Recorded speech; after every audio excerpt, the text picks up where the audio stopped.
La Municipalidad de Colón pone en marcha un programa a través del cual conoceremos en profundidad la obra y la vida de una de las figuras más importantes de nuestra historia local. Sus comienzos en la vida política, la concreción de sus principales obras y la visión de un hombre cuyo objetivo era dejar una huella en su ciudad. Programa Municipal Sesquicentenario 1873-2023. Quirós. Patrimonio e identidad colonense. Un hombre al servicio de la comunidad. Carlos Contegrán, bueno, tanto se ha hablado y se ha escrito en todos estos años de nuestro prócer local, podríamos decir, como es el doctor Quirós, y conocemos mucho de sus obras, lo hablábamos fuera de cámara. Llegan fechas importantes y seguramente hay mucho todavía para contar sobre este personaje de Colón. Sí, indudablemente que coincido totalmente más en la cercanía de su nuevo aniversario del fallecimiento, que se cumplirá el 11 de septiembre próximo, 90 años de su partida definitiva. Creo que es oportuno, frente a tu pregunta, si bien todos sabemos las obras que Quirós ha realizado, todo lo que ha hecho por su terruño, pero hay aspectos de la vida de Quirós, no digo poco difundido, pero quizás más el Quirós como persona que el Quirós realizador, si es que se puede usar esta palabra, de numerosas obras, ¿no? Como hablar de Colón, creo que es hablar de Quirós. Así que sí, creo que es oportuno comenzar recordando su infancia en Colón, también hacer una rápida mención de sus padres, don Herminio de Quirós, un español afincado primeramente en la República Oriental del Uruguay, casado con Juana Elizalde, y de ese matrimonio luego nacerán varios hijos, siendo el primogénito la figura que nos convoca. Don Herminio de Quirós, el padre, estamos hablando de un Colón de 1872-1873, es decir, en el 73, el 8 de febrero más precisamente, se produce el nacimiento de Quirós, estando ya la familia Quirós instalada en nuestra ciudad. Quería también destacar, porque siempre se pregunta a veces por el accionar de su padre, don Herminio de Quirós venía del Uruguay, llegó acá hacia fines de 1872 aproximadamente, a trabajar en un comercio ubicado en ese entonces en la llamada calle Centenario, hoy nuestra 12 de abril, y ya para principios de 1873 lo vemos cumpliendo su función en la municipalidad como tesorero. Herminio de Quirós era masón, y esto va a explicar en cierta manera ese interrogante que mucha gente pregunta si Herminio Juan Quirós, el hombre que nos convoca, nació en Paysandú o nació en Colón. Acá creo que brevemente, a manera de pantallazo, quiero especificar para que nos ubiquemos en el contexto de la época. Año 1873, más puntualmente hoy 8 de febrero. El registro civil de Colón va a crearse como primer registro del país, municipal por supuesto, el 17 de abril del mismo año. De tal suerte que hasta ese momento las inscripciones de nacimientos, de funciones, estaban a cargo de la iglesia. Eso va a explicar por qué Herminio Juan Quirós y sus dos hermanos mayores van a ser inscriptos en el libro parroquial, en el acta de bautismo. También quiero destacar, para que el televidente vaya hilvanando los hechos, que era costumbre, no solo en Colón, en todos lados. Si nosotros pasamos a San José, pasa exactamente igual. Y si seguimos recorriendo parroquias de las que sean, encontramos este detalle, que los párrocos a veces anotaban, más que a veces, diría casi siempre, anotaban en una hoja los datos del bautizado para certificar su nacimiento, para pasar al libro definitivo de la parroquia. Y un día que tuviera tiempo, anotaba todo junto. Esto yo lo he observado mucho, más que en Colón, en San José. A tal punto que he observado que hay algunas partidas, diríamos, perdidas. Y este es el motivo. Es decir, de esos papeles sueltos nunca llegaron al libro definitivo. Esto no va a justificar lo que voy a decir de Quirós, pero es para comprender un poco la situación de aquella época. Lo cierto es que un día determinado, don Herminio de Quirós decide anotar a sus tres hijos juntos, al primogénito y a sus hermanos, cuyos nombres fueron Ernestina, que le seguía en edad, y Diego, que seguía en edad. Fíjense que quiero destacar algo, para no equivocarme. Herminio Juan Quirós va a figurar como nacido el 8 de febrero de 1873, Ernestina el 7 de abril de 1875 y Diego el 13 de abril de 1877. Y los tres fueron anotados juntos. Sin embargo, se observa que del primogénito figura nacido en Paysandú. Y esto le va a traer ciertos problemas con el tiempo a don Herminio Juan Quirós por el cuestionamiento de su nacionalidad. Pero también quiero destacar, y siempre me gusta ubicar al televidente en el contexto de la época. Buena pregunta para hacer. ¿Por qué su padre no los anotó antes?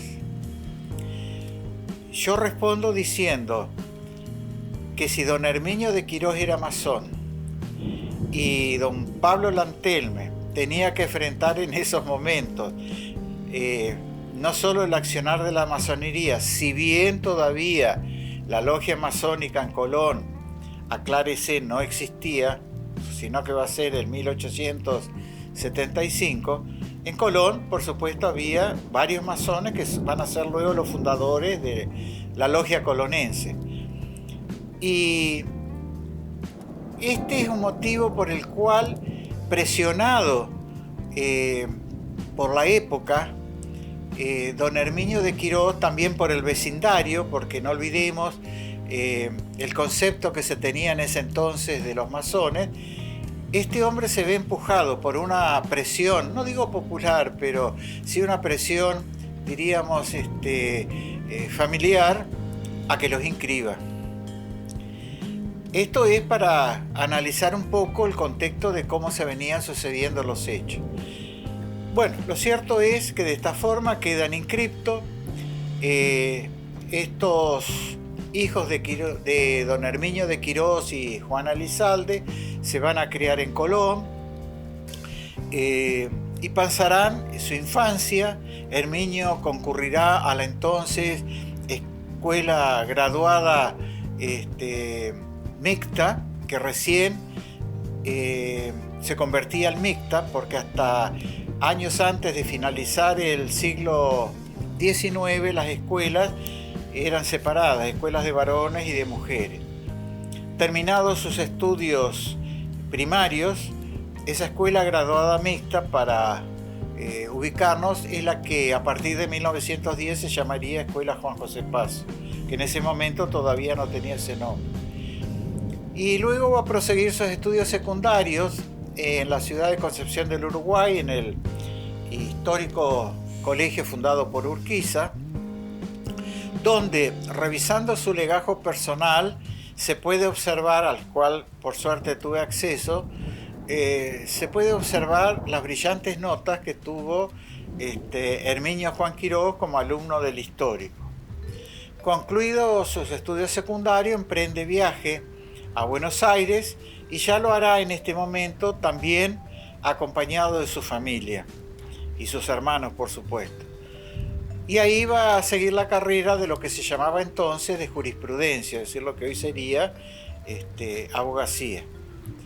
Para 1920 ya Quirós entra a aspirar a participar en la vida política, si bien ya siendo unos años más joven lo venía haciendo en la famosa Revolución del Parque, de la Revolución de 1890, que dará origen en el 1891 a lo que se llamó la Unión Cívica Radical. Pero para 1920 ya existían dentro del radicalismo dos corrientes internas llamadas, una el antipersonalismo y la otra el personalismo. ¿Por qué estos nombres? El personalismo era la corriente interna que sostenía que importaba más la figura del candidato que el programa del partido a nivel gobierno. Y los antipersonalistas opinaban a la inversa, es decir, el candidato a segundo plano y llevar adelante la política partidaria. Quirós se enroló en esta última corriente, también siguiendo a otro antipersonalista que en 1922 va a llegar a presidente de la República, que es don Marcelo Torcuato de Alvear. O sea que Quirós y Torcuato de Alvear, uno como diputado por Entre Ríos y el otro como presidente de la República, van a transitar en la vida política en forma paralela, podríamos decir. Pero acá aparece el problema. Cuando Quirós va a presentar sus pliegos para diputado, un partido de Entre Ríos, que en ese momento se llamaba Concentración Popular, presenta, o inicia mejor dicho, un expediente al cual tuve acceso en la Cámara de Diputados, donde cuestionaban la validez del pliego por el nacimiento de Quirós. Quirós, lógicamente, tiene que salir a defender el derecho de su nacimiento en Colón, y en el expediente percibo como que hay un estudio pormenorizado donde le cuestionan a Quirós que cómo no arregló su situación si él se decía colonense antes de 1920 y no esperar a la candidatura. Y ahí en el expediente aparece algo interesante.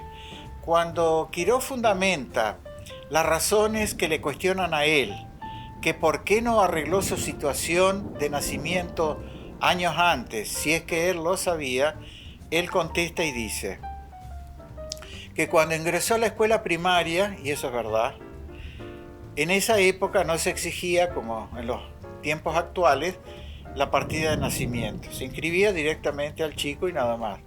Cuando fue a Concepción del Uruguay tampoco le exigieron el requisito de la partida de nacimiento, y menos se la pidieron en la Facultad de Derecho en Buenos Aires. Entonces, él no tenía conocimiento de esa anotación porque su padre nunca se lo había manifestado, ni tampoco se daba constancia, diríamos en aquel momento, si no se pedía, por supuesto, del lugar de nacimiento a este cuestionamiento. Entonces, él hace lo que supuestamente se hace hasta hoy día. Cualquier persona que hoy quiere hacer una corrección en su partida de nacimiento tiene un derecho legal que se tramita y como por ejemplo personas que quieren hoy cambiar de nombre. Ya en esa época existía esa legislación.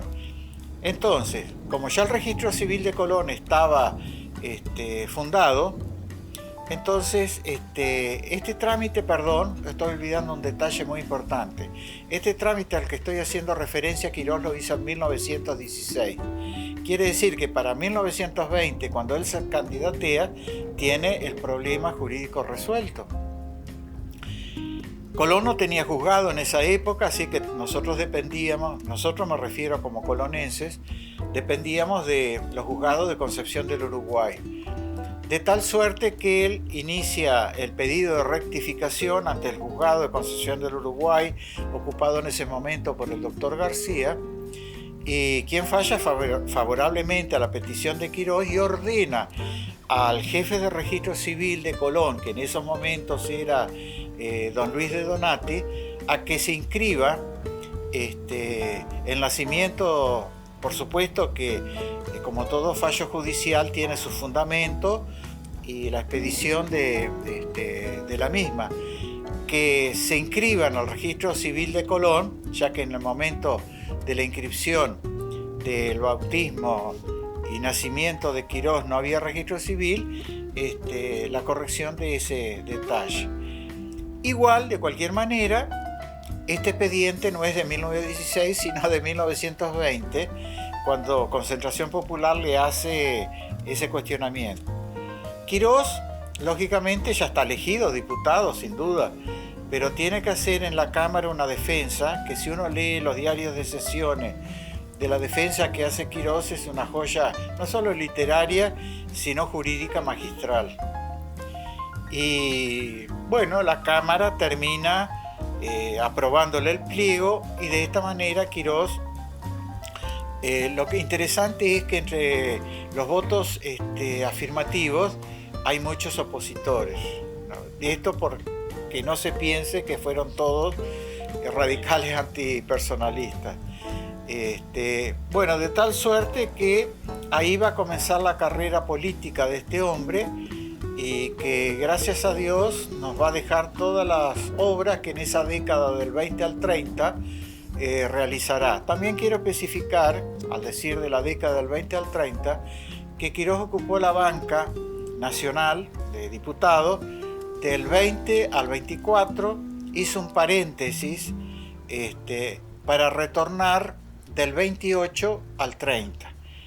Pese a que no fue la década completa, es importante destacar que está inversamente proporcional el tiempo de su actividad con la realización de sus obras. Porque yo creo que en tan corto tiempo, 7, 8 años totales, haber dejado las obras que le dejó a Colón y también algunos otros lugares del departamento Colón no es poca cosa. Yo no me voy a extender demasiado en las obras de Quirós, porque no solo se conservan y están a la vista y son mudos testigos de su accionar, sino que yo creo que todo colonense tenemos la obligación de conocerla, como también la valoran muchos, vamos a llamar así, los habitantes de Colón foráneos, que están admirados con la figura de este hombre, ¿no? Carlos, y volviendo un poco a lo que mencionábamos al principio sobre sus primeros años, ¿qué se conoce de sus padres? ¿Se conocen muchos datos? ¿Hay información respecto a sus padres? Bueno, de los padres, en realidad los datos que yo he alcanzado a tener es lo que ya mencioné, ¿no es cierto? Que este hombre era de origen español, su madre, diríamos, argentina, y que lo que sí yo desconozco en este momento dónde están enterrados los padres de Quirós, pero me animo a citar una hipótesis por el hecho de que como los padres de Quirós se fueron con él y sus hermanos a Buenos Aires y siempre quedaron viviendo allá, y sus hermanos también están sepultados, y Quirós mismo cuando falleció fue sepultado en la Recoleta, que se encuentren juntos todos en la familia. Sí, pero mayores datos así de la figura de sus padres, de accionar de sus padres, no hay mucho. Todo se centra siempre en la... debe haber, sin duda, en la figura de Quirós, ¿no? Y particularmente aquí en Colón, ¿dónde vivió? ¿Qué lugares Bueno, vivió? en Colón, el domicilio conocido vendría a ser en las actuales... Yo voy a citar las calles con el nombre actual para que el televidente se ubique. Sería en Urquiza y Andrade. Más puntualmente, donde hoy hay una casa comercial. Ahí fue la casa que habitó Quirós en su infancia, ¿no? Por otro lado, ya nos comentó dónde cursó sus estudios, que fue alumno del colegio histórico, de las notas brillantes que tenía. ¿Tuvo participación, actividad laboral como abogado en Buenos Aires? Sí, él tenía su estudio jurídico en Buenos Aires, un estudio muy, como se dice comúnmente, muy renombrado por su actividad. Él también trabajó mucho con la parte laboral, no por eso dejaba de atender la parte civil. Tenía sí una trayectoria profesional muy reconocida en Buenos Aires. Por otro lado, sobre su hijo, se conoce poco. Bien. En cuanto a la familia, yo quisiera, antes de mencionar al hijo, respetando a sus hermanos, si estás de acuerdo, mencionar los hermanos de Quirós. Sumado a los tres mencionados hace un momento, Juan Herminio, Ernestina y Diego, le siguen Eladio, nacido el 12 de enero de 1882, Amalia, el 11 de julio de 1879, Luis el 23 de julio de 1884 y Aida el 8 de febrero, o casualidad, el mismo día de su hermano mayor. Qué detalle, ¿no? El hermano mayor y la hermana menor nacidos el mismo día con diferencia de año. Del año 1887. Todos estos anotados en el registro civil de Colón. Me preguntabas del hijo. Quirós fue un hombre soltero hasta los momentos antes de fallecer. ¿Cómo es eso? A ver. Sí, para la época. Para la época y la presión social llama muchísimo la atención el detalle de este hombre, que siendo, diríamos, tan respetuoso de las normas sociales, no haya asumido el compromiso del matrimonio. Es un detalle que llama la atención. Y él, de una relación que tuvo con... qué casualidad, las dos mujeres de Quirós, no digo esposa porque eran mujeres, eran de origen francés, lo que indica que tendría alguna predilección por mujeres francesas, ¿no? Y de esta primera relación tuvo un hijo, Carlos, con el cual, ya siendo adulto su hijo, tuvieron una excelente relación.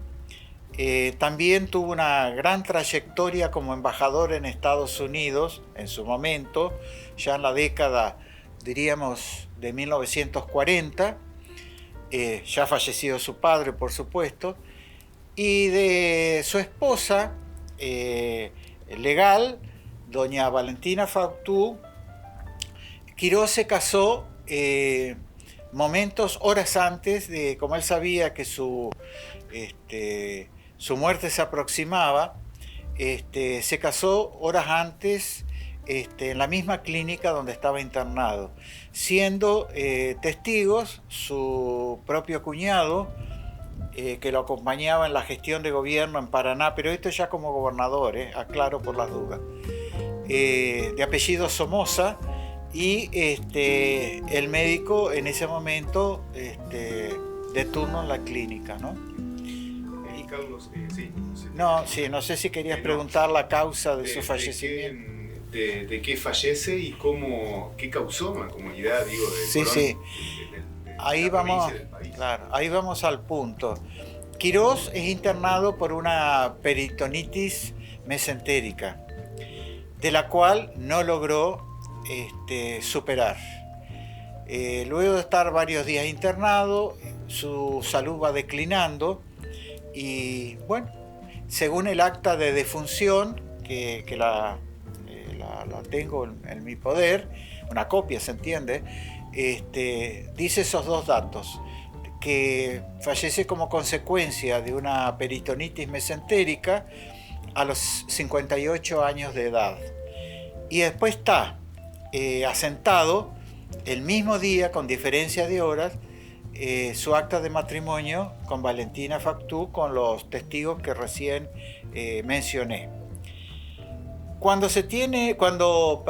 toma estado público el fallecimiento de Quirós, lógicamente produjo una gran repercusión no solo en la provincia de Entre Ríos, no solo dentro de su partido, sino también del país.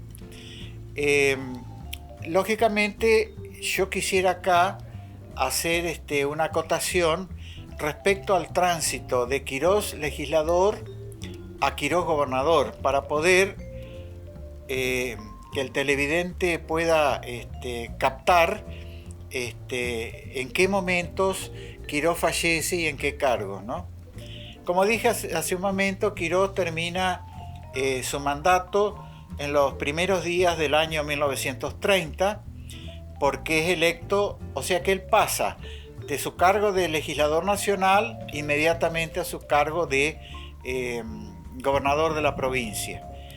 Para febrero de 1930, triunfa en Entre Ríos la fórmula Unión Cívica Radical Antipersonalista, Quirós-Uranga. Cuando digo Uranga también quiero hacer una aclaración, no tiene nada que ver con don Raúl Uranga, el gobernador que tuvo a su cargo con el gobernador Silvestre Beñi de Santa Fe la construcción del túnel.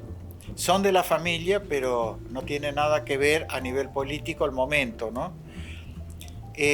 La fórmula completa era Juan Herminio Quirós, Cándido Uranga, vicegobernador. Y acá ocurre un hecho bastante, no digo insólito, pero inesperado, sería la palabra correcta. Ellos asumen la gobernación cuando toda la provincia, con el currículum que traía, si es que se puede decir así, Quirós, de las obras realizadas en Colón y su departamento, lo que podía ofrecer a la provincia de Entre Ríos. Pero el destino le va a jugar a su vicegobernador y a él una mala jugada. Fallece don Cándido Uranga. Quiere decir que Quirós se queda sin gobernador. Irigoyen, por su avanzada edad, ya estaba enfermo. Quiero dar este dato para ubicarnos en el contexto de la época. Irigoyen ya para esta época estaba enfermo, con licencia, y se hace cargo de la presidencia el doctor Martínez, que era su vice. O sea que cuando se produce el golpe militar, el que es destituido es Martínez, y por carácter transitivo también el doctor Irigoyen.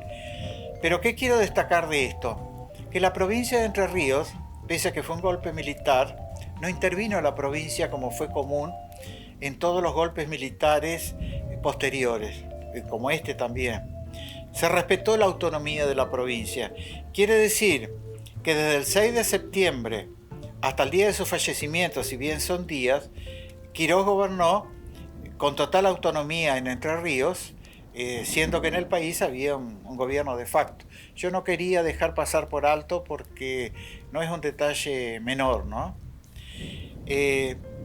Bueno, decía hace un momento que tomando estado público la noticia del fallecimiento de Quirós, lógicamente se inician los preparativos para su velatorio, que se hizo en la Casa de Gobierno, como se dice hoy, en la Casa Gris.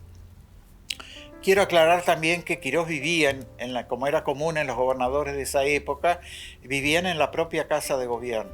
era sede del gobierno y vivienda del gobernador. Por supuesto, toda la provincia va a participar en el velatorio de sus restos. Sus restos van a recibir despedida por figuras políticas, no solo de su partido, sino también de la oposición. Se hace un pasaje, estoy hablando de Paraná, se hace un pasaje por la Catedral de Paraná, donde se hace un responso o una ceremonia religiosa, y de ahí el cortejo fúnebre marcha hacia la estación del ferrocarril para ser enviados a Buenos Aires.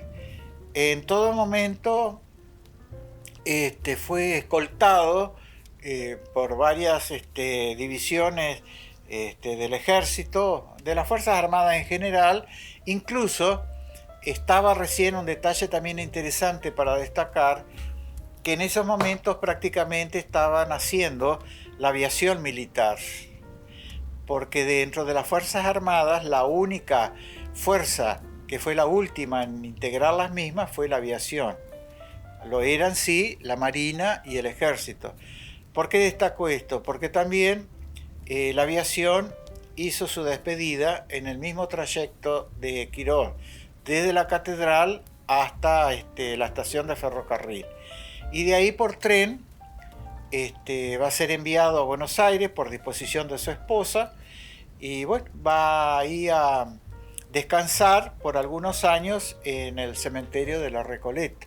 Por eso cuando me preguntabas de los padres de Quirós y de sus hermanos, acá cierra un poco, ¿no? Esto que me preguntabas. Las primeras acciones que llevó a cabo para la ciudad de Colón, cómo organizó, quiénes fueron su nexo local, de la mano de quién llegaron también, aparte, ¿no?, de Quirós como figura, todas estas obras y en tan poco tiempo para la ciudad. Sí, buena la pregunta. Mucha gente siempre pregunta cómo hacía Quirós, o cómo hizo, mejor dicho, Quirós para realizar todas las obras que hizo. Si él estaba acá en Colón, si viajaba, si controlaba. Entonces yo creo que acá merece un capítulo aparte la realización de las obras de Colón, porque yo siempre sostuve, y esto es una opinión personal, que en toda, sin desmerecer la acción de Quirós, hablo de las obras en general, cuando hay un objetivo a cumplir por hombres o personas que quieren llegar a cumplir una meta, que no hay logros personales. Y Quirós, yo creo, por la carta que, si vos me permitís, más adelante voy a leer, Quirós no fue la excepción de reconocer de que sus logros no fueron solo obra de él, sino de todo ese grupo de personas que eran sus amigos, para la culminación de sus obras. ¿Cómo se trabajaba? Quirós estaba en la Cámara luchando para obtener partidas, que no le sería tarea fácil, para la realización de las obras. Mientras en Colón sus amigos, que también destaco, había de todas las corrientes políticas, radicales personalistas, antipersonalistas, conservadores, como se llamaba entonces Partido Demócrata Nacional, porque sabían que la meta de todos era la misma. Y como decía Quirós, el sol alguna vez tiene que salir para Colón. Entonces sus amigos formaron lo que se llamó la Junta de Fomento Departamental.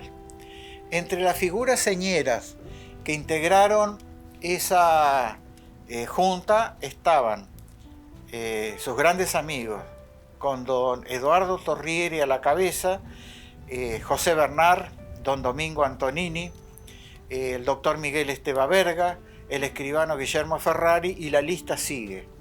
Yo estoy recordando algunos de ellos.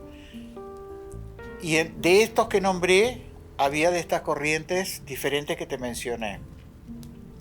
El caso, por ejemplo, puntual, lo voy a citar, del doctor Miguel Estebaberga, que era del Partido Demócrata Nacional e íntimo amigo de Quirós. Y como si fuera poco, nacieron el mismo día y el mismo año. Entonces, digo estos detalles porque creo que a veces la gente quiere preguntar estas cosas, ¿no? O sea que había más allá de lo político, había un aprecio personal. Formado esta junta departamental, Quirós se manejaba con cartas, donde las cartas que están, gracias a Dios, esas cartas existen, donde daba órdenes, en el buen sentido de la palabra, orden entre comillas, ¿no? No en forma autoritaria, sino como buen gestionador. Y entonces, mientras él conseguía las partidas, recorría los corralones municipales de la ciudad de Buenos Aires para conseguir obras para el parque, simultáneamente acá en Colón se hacían las obras, lo que vos quieras, sea la costanera, sea la maternidad, como se le dice ahí al hospital nuevo actual, la escuela de artes de oficios, la escuela taller del hogar, y siguen las obras. La estación fluvial y todas las obras que los colonenses ya conocemos. Y justamente en esas cartas uno percibe no solo una comunión de amigos, sino cómo había ese respeto de lo que se conocía en ese entonces, vuelvo a repetir, amistad entre comillas, ¿no? Porque también por ahí les hacía unos llamados de atención, como diciéndole qué pasó con las macetas del parque, por qué se demoran tanto la obra. Siempre la palabra que usan sus cartas es apuren, apuren, apuren. Bueno, y así se llega a la culminación de todas las obras, ¿no es cierto?, que hoy conocemos. Llegado el momento, en el año 29, cuando ya Quirós está terminando su mandato como legislador para hacerse cargo en breve tiempo a la gobernación de la provincia, ¿qué era lo menos que Colón podía hacer por este hombre? Un homenaje. ¿Quiénes son los que organizan este homenaje? Sus amigos. Pero, lógicamente, siempre en un evento hay organizador y participantes. Los organizadores fueron sus amigos, pero los participantes fue todo el pueblo de Colón. Entonces, a esta altura, yo quisiera leer una carta, no quiero prolongar mucho esta exposición, pero una carta que yo creo que hasta habría que leerla en las escuelas, porque en los tiempos que vivimos, y esto es un mensaje para personal mío hacia los políticos en general, respecto a aquello que lamentablemente en muchos casos, salvo excepciones, se va perdiendo, que es la ética. Esta carta, yo creo que si vos me seguís preguntando más sobre la persona de Quirós, esta carta es como que yo te entregaría una radiografía de Quirós. Esta carta no es dirigida, como era habitual en las obras, a don Eduardo Torriere, sino que la dirige a otro de sus amigos, que era don José Bernard, un destacado comerciante en ese momento en Colón, y la carta dice lo siguiente. Quiero aclarar que esta carta hace referencia, para que se entienda, a la comunicación que sus amigos le hacen a Quirós de que tienen listo o están en preparativos de un homenaje a su persona. Y la carta a don José Bernard dice así: Buenos Aires, agosto 7 de 1929. Al señor José Bernard, mi estimado amigo, yo llegué a creer que las razones que di, y especialmente el pedido que hiciera reiteradamente a los amigos que, de 2 años a esta parte, me hablaron del deseo que ocultábase de una demostración, habían conseguido hacerlos desistir del generoso propósito. Pero la noticia que leo en los diarios de la reunión de vecinos celebrada en la municipalidad, dice que me había equivocado. Han conseguido ustedes, no obstante mis reparos, exteriorizar públicamente y dar principio de ejecución al propósito que yo creía abandonado y que me han colocado en una situación de espíritu tan difícil, pero tan difícil, que es necesario conocerme mucho e íntimamente para alcanzar a comprenderla. Felizmente entre ustedes hay muchos que me conocen bien. No he repuesto aún de la fuerte impresión que me causara la noticia y de los sentimientos intensos que despertara, en los que predomina sin duda el de agradecimiento, le escribo estas líneas para no ya pedirles, sino suplicarles que desistan del propósito. Les aseguro que me siento fuertemente sacudido. Por un lado, vibrando todo de agradecimiento, el más hondo y el más amplio, hasta hacia todos los vecinos que tan generosamente han querido demostrarme su afecto, y que por otro lado el deseo íntimo y grande de evitar por todos los modos que continúen en ese empeño tan honroso pero abismante para mí. No hieran, y les pido disculpas, porque bien sé el nobilísimo y afectuoso propósito que los mueve, mi sencillez y mi modestia. Si algo he hecho por mi provincia y por mi pueblo, no habría importado otra cosa que cumplir con mi deber, y éste no necesita de otra compensación que la que él mismo acuerda.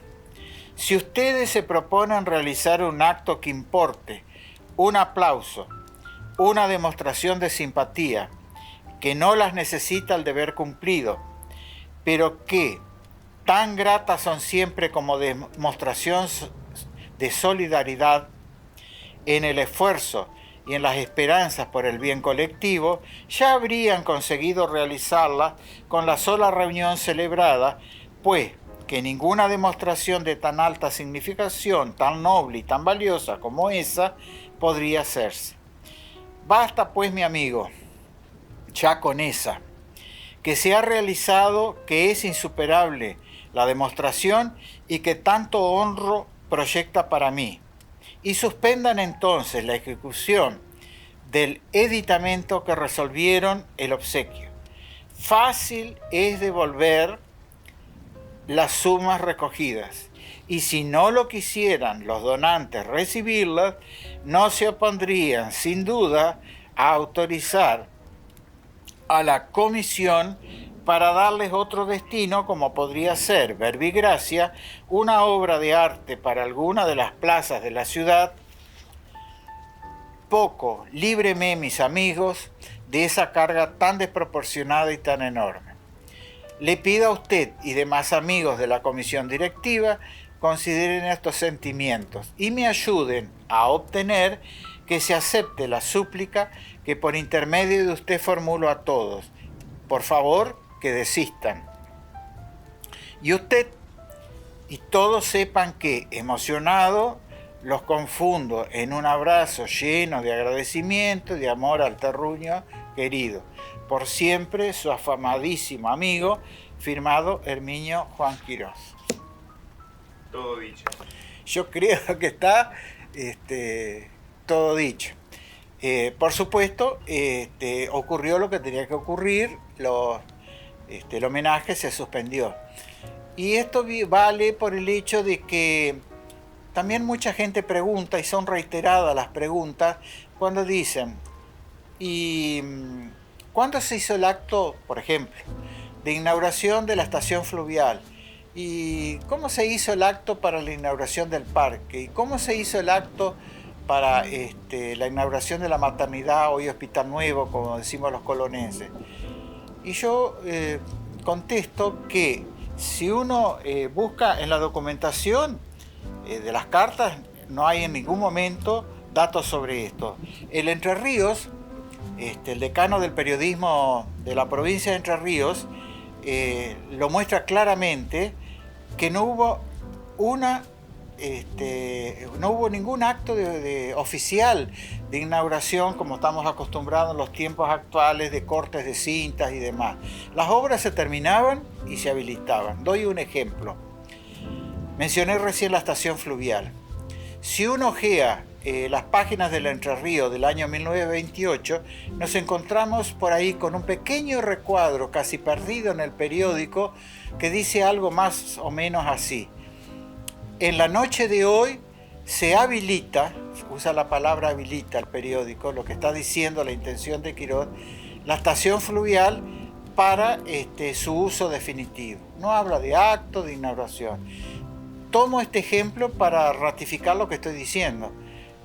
No hubo en ninguna de sus obras un acto oficial. Y las fechas que figuran en cualquiera de sus obras, la estación fluvial, en los carteles de referencia o del parque, son todos justamente fechas del año de las habilitaciones. Vamos a usar esa palabra que a Quirós le gustaba. Dejar todo habilitado. Yo creo que son detalles en los tiempos que vivimos no menores, ¿no? Así que bueno, yo creo que esta carta, reitero, es como un cierre a la biografía de este hombre, ¿no es cierto? Descontado está cómo fue luego la gestión, ¿no es cierto?, y su traslado de sus restos a Colón.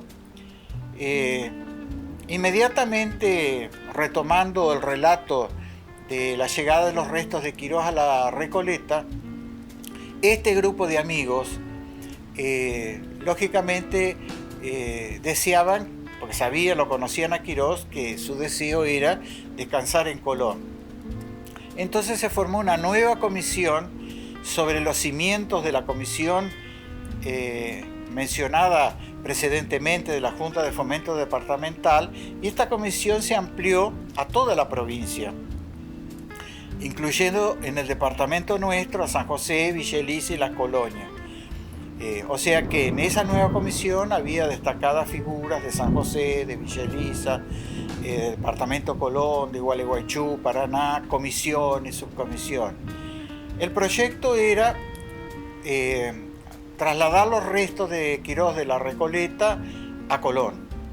Lógicamente, el primer trámite era solicitar la autorización a la familia, que en este caso era su esposa, y quien recibe la correspondencia con la petición, y ella inmediatamente consiente el permiso para que la comisión se pusiera a trabajar. Seguidamente, la comisión inicia una colecta pública en toda la provincia, eso hay que destacarlo, no compulsiva, sino voluntaria, que el que quisiera colaborar, pero ¿quién se iba a negar en la provincia a no contribuir con este reconocimiento? Digo esto porque la documentación que se encuentra hoy donada por la familia del escribano Guillermo Ferrán en el Museo de Colón puede ser consultada por cualquiera, donde está certificada todas las donaciones con un balance de lo recaudado para el sepulcro de Quirós en Colón. Lo que hoy conocemos como el mausoleo de Quirós, con la obra artística realizada por el escultor Luis Perlotti, a quien también se lo convocó con dicha obra para el sepulcro. También el ingeniero Macera tuvo a su cargo el diseño en su mayor parte de la obra, diríamos, arquitectónica. O sea, Perlotti se encargó de la parte, diríamos, de la escultura, y lo otro lo hizo Macera, más, por supuesto, la participación de la comisión. Cuando todo estuvo listo, se decide el traslado y llegará a Colón en el vapor de la Carrera en la tarde, diríamos, porque en el traslado en aquella época, aclaremos algo para la gente, diríamos, las jóvenes generaciones, nosotros nos comunicábamos en ese entonces con Buenos Aires por la única vía, no digo segura, pero la única vía permanente, que eran los entonces llamados vapores de la carrera. Nosotros no teníamos tren como otras ciudades y por vía terrestre era muy dificultoso. Entonces decía que ese 15 de abril, fíjense que, perdón que yo vaya cortando el relato porque me van surgiendo detalles, si habrá sido bien organizado el homenaje de Quirós, que hasta tenían previsto qué pasaba si el barco se demoraba en su travesía por culpa de la niebla. ¿Por qué? Porque justamente estaba convocada, por decir así, toda la población de Colón. Entonces pusieron como horario seguro, en el caso que hubiera niebla de disipación, aproximadamente las 2 de la tarde, cuando el barco llegaba generalmente a las 9, entre 9 y 11 de la mañana. Y así llegan los restos de Quirós, también bien acompañado, no solo por su esposa, sino también por el edecán de la Presidencia de la República, en nombre del Poder Ejecutivo Nacional. Todo esto está perfectamente documentado para quien lo desee consultar si tiene inquietud de averiguar. Repito, en el Museo de Colón. Dicho esto, el cortejo fúnebre parte. Creo que por las fotografías de la época, pocas veces el puerto de Colón se vio tan colmado de personas como ese día. Y de ahí parten por lo que hoy es calle Peiré, doblan por calle entonces llamada Centenario, hoy 12 de abril, hacia la parroquia de los Santos Justo y Pastor, donde hay un oficio religioso, y a pulso es llevado al cementerio, llegando en las últimas horas de la tarde, como es de imaginarse, al cementerio. Y ahí también hay varias fotos que muestran los sucesivos oradores, siendo el primero el presidente de la comisión de homenaje, que fue el escribano Guillermo Ferrari, cuyo nombre hoy está perpetuado en un bulevar de nuestra ciudad, y luego las demás figuras políticas de la época, tanto de Paraná como de otros puntos de la provincia.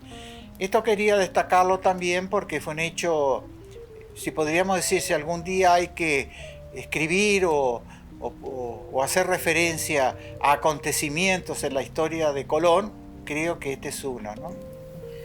Bueno, Carlos, creo que hay mucho más para explayarse, pero los tiempos a veces actuales y televisivos no nos permiten poder contar mucho más. Esto, la verdad, que para 3 o 4 capítulos, pero en vistas de la cercanía también del sesquicentenario, ¿no? de Quirós, nos gustaría, en esta oportunidad del aniversario de su fallecimiento, algún mensaje para la comunidad colonense. Yo creo que, como bien decís, en el año 2023 se va a arribar al sesquicentenario del nacimiento de Quirós.